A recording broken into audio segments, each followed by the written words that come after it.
आज हम आपके लिए कुछ नया लेकर के आए हैं। तो चलिए वीडियो को जल्दी जल्दी स्टार्ट करते हैं और कुछ नया सीखते हैं।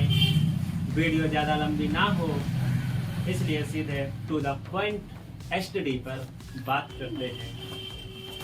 आज हम पढ़ेंगे दो संपर्क में रखे पतले उत्तल लेंस के बारे में सूत्र का निगमन करेंगे। हमने यहाँ पर बना रखा है कि माना कि लेंस L1 और L2 है। यहाँ पर दो लेंस हैं L1 और L2। L1 से मैंने U दूरी पर एक वस्तु O रखी है।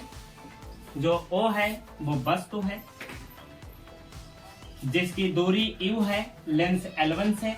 वहीं एक लेंस इसके संपर्क में रखा हुआ है L2 और L2 से मान लेते हैं कि एक वस्तु से जो किरण जाती है वो लेंस L1 पर जाती है और लेंस L1 से L2 तक होते हुए आई डेज प्रतिबिंब बनाती है। उसके बाद में इसका L2 के द्वारा एक प्रतिबिंब I बनता है जो L2 से I प्रतिबिंब तक की दूरी B है। वहीं I डेज से लेंस L1 तक की दूरी V डेज है। तो I डेज प्रतिबिंब है, I भी एक प्रतिबिंब है और O एक वस्तु है। L1 और L2 लेंस हैं जो कि उत्तल लेंस हैं जिनके बीच की दूरियां लेंस L1 से O की दूरी U, लेंस L1 से I डेज की दूरी V डेज और लेंस L2 से I की दूरी V है। मान लेते हैं कि वस्तु O का प्रतिबिंब लेंस L1 से I डेज प्रतिबिंब पर बनता है। वस्तु O का प्रतिबिंब लेंस L1 से I डेज पर बनता है। तो इस स्थिति में हम लिखते हैं कि 1/V डेज, जो 1/V डेज है वो लेंस L1 से प्रतिबिंब I डेज तक की दूरी क्या है? V डेज है। तो हमने लिखा V डेज। लेंस L1 से वस्तु की दूरी U है इसलिए हमने यहाँ पर रखा है 1/U। तो यहाँ पर दो चीजें सामने निकल के आई हैं। जनरली हम कहते हैं कि U जो है वो प्रारंभिक दूरी है जबकि जो V है वो अंतिम दूरी है। यानी कि U यहाँ पर प्रारंभिक दूरी है इसलिए क्योंकि यह लेंस L1 से वस्तु O तक की दूरी है पहले बन रही है इसलिए प्रारंभिक दूरी है। और वस्तु O से लेंस L1 से I डेज पर देखें तो B डेज दूरी है जो कि लेंस से प्रतिबिंब की दूरी है वो अंतिम दूरी है। तो दोनों को हमने यहाँ पर लिख लिया और माना है कि दोनों लेंस की जो फोकस दूरियां हैं वो F1 और F2 हैं। इसलिए जब हमने पहला लेंस ज्ञात किया तो पहले लेंस पर फोकस दूरी क्या आ जाएगी? 1/F1। अब हम बात करते हैं दूसरे लेंस की। तो दूसरे लेंस के लिए यहाँ पर I जो है I डेज जो है वो आभासी प्रतिबिंब का काम करता है। तो जैसे ही हमने यहाँ पर इसकी दूरी देखी तो लेंस L2 से और I की दूरी क्या है? V है। तो हमने यहाँ पर 1/V रखा। वही लेंस L1 से और I डेज की दूरी क्या है? V डेज है। तो हमने यहाँ पर -1/V डेज रखा। उसके बाद लेंस भाई ये L2 था तो लेंस L2 के लिए यहाँ पर फोकस दूरी F2 रहेगी इसलिए हमने बराबर में 1/F2 लिख दिया। ये तो हो गया लेंस के सूत्र से। अब हमने इसको समीकरण 1 और 2 मान दिया। समीकरण 1 और 2 को जोड़ने पर क्या प्राप्त होगा? तो हमें लिखना है कि समीकरण 1 व 2 को जोड़ने पर, अब इस समीकरण 1 और 2 को जोड़ेंगे। जोड़ने में हम जानते हैं कि यदि एक प्लस है एक माइनस है तो दोनों एक दूसरे से कैंसिल होते हैं।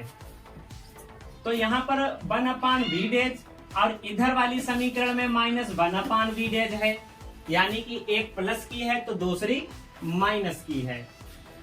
दोनों में से ये सभी कट जाएंगे यानी कि इसको भी काट सकते हैं इसको भी काट सकते हैं क्योंकि एक माइनस है एक प्लस है।